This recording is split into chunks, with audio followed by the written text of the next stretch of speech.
Hey, hey, Way Home family on YouTube. It is Steffi Starr. I am back here with the lovely Larissa. She came for Blissed Out Breathwork.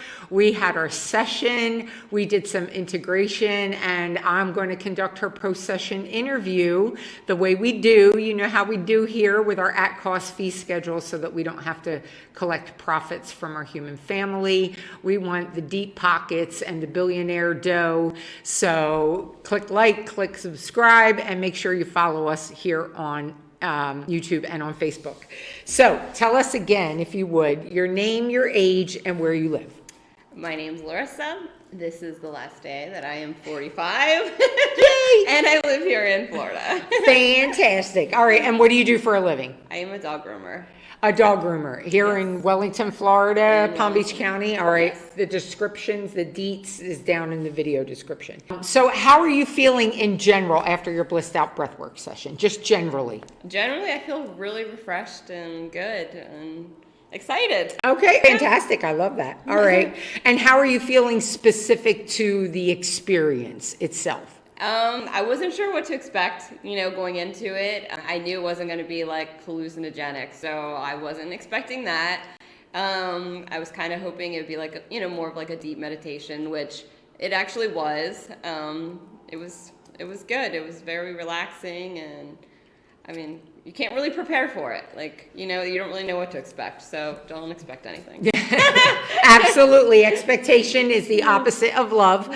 Number one, we cannot unconditionally love anything when we have expectations. But I caution everybody every time the services we offer here, if it's your first time utilizing our ancient traditions, if it's the first time you've experienced spirit molecules, the first ceremony is just what we have to do to understand how it works. And the second time anybody presents themselves for any of our services really is the first time. I try to make that clear once somebody's been through it, but we have to quell all of the uncertainty. We have to get through all of the, when's it going to happen? What's going to happen? So yeah, when it's not been done before, and Larissa's not done breath work before ever. So yeah, this was an opportunity to learn. What surprised you about the experience? What did you find out that you can do, maybe that you didn't know when you walked in the door? What surprised me the most was, you had said, if you want to hold your breath, hold your breath. And so I'm doing the breath work, and then I held my breath like on my own for the first time. And then I just wanted to keep holding it and holding it and holding it. Like I had no concept of how long I was holding my breath for, but it felt like a really long time. Yeah. And it was my favorite. Like I absolutely loved holding my breath and the stillness of it. And I had to make myself breathe because I was like, okay, she's going to start getting panicked if she doesn't start seeing me breathe. But like, I think I could have, I know I could have held it even longer. Yeah. And I know I can't hold my breath that long. So I have no idea how I was holding my breath that long, but it was absolutely magical. Just once you get really good at it, I've held my breath upwards of almost 3 minutes. I think my record is 2:49. What? Yeah, 2:49 is the longest I've held my breath during a breath work session, but I routinely hold it for 2.5 minutes. I can do that all day long without batting an eye. And sister, you were holding your breath for a long time. It was a long time. She did a really great job, and typically that's not how breath work works. We're supposed to be hyperventilating so we can get to that altered state.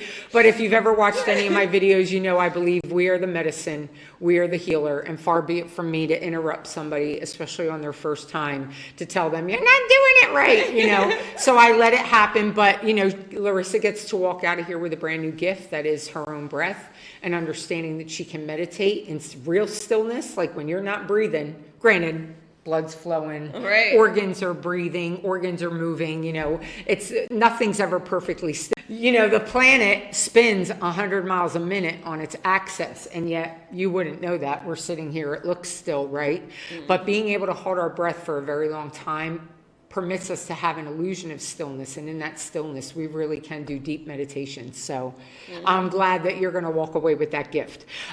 Did you have any kind of visions at all whatsoever? Was there anything that surprised you or showed up that you just was like, wow, didn't think that would happen? Well, in my stillness, in my holding in my the breath hold. That is kind of when like I felt like everything tingling and everything like moving, and like I feel like my hands just, I didn't really have my hands any longer. And I saw it was a tiger, and then after that was hippopotamus. So I saw those two animals. Those were really predominant. And then I think like the next time I held my breath for a long time, it was I saw my mouth, like I saw my my teeth and like the inside of my mouth. I saw, like I was looking at my mouth. So. And what do you think that means? What does that lend itself to in your personal experience? In my personal way is just you know, to have a voice more, because I know I don't. You know, like having kids and you kind of let everything just go, and but I need to. I mean, the whole object, like I said, if you saw my first part in the video, was to find myself. And here, if that isn't, you know, proof enough that I'm trying to find myself, it's, hello, look at your mouth. Speak up.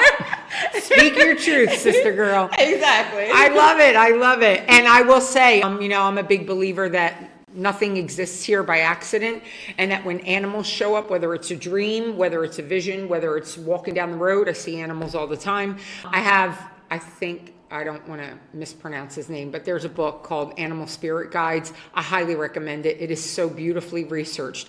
And we looked up hippopotamus because, of course, I've never encountered a hippopotamus. If I see a hippopotamus at a zoo, that's my fault. I went to the zoo. But you don't encounter a hippopotamus, at least not in, you know, Wellington, Florida. Even in your thoughts. Like, yeah. I did have a dream about a white alligator one night, and my best friend had the same dream the same night. It was weird. But anyway, and white alligator, it was a big deal. Anyway, we looked up hippopotamus in the Animal Spirit Guide book, and there were 5 sentences, all of which could have been true, one of which could have been true, but there were 5 different manifestations of experiencing a hippo showing up, and 2 of them were very specific, and I've read that whole book except for just a couple animals. 2 of them were very specific about your artistic side, your art, how to value your art.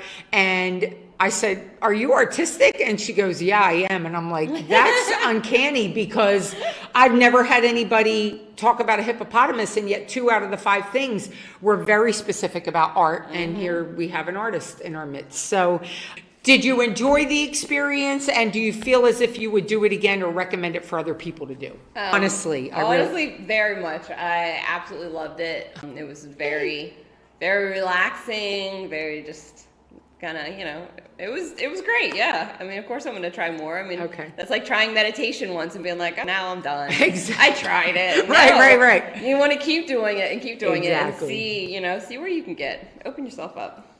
I love it. Larissa, I'm so grateful that you came here today. Thank you. So grateful to celebrate your birthday with you. It's been an honor to do this work with you today, sister. As always, from the way home, we are signing off. You are seen, you are loved, you are source energy. Aho. Bye.